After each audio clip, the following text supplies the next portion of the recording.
I have to be honest that in the beginning, our party was mostly negative. No, not myself because I voted for form and substance, but most of the party was negative.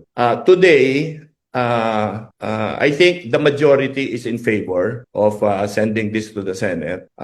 We have a hardcore that is still negative to the proposal. There is a middle ground of some people who want to abstain. But the last conversation we had yesterday at our meeting was that we would all go back to our constituents and have one more round of conversations with them to see how we would vote finally on this matter.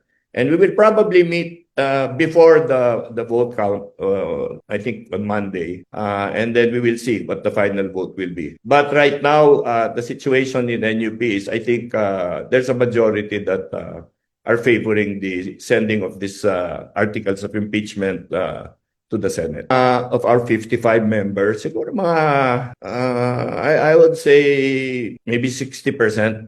Well, here, I mean, it depends again on what their consultations with their districts will say.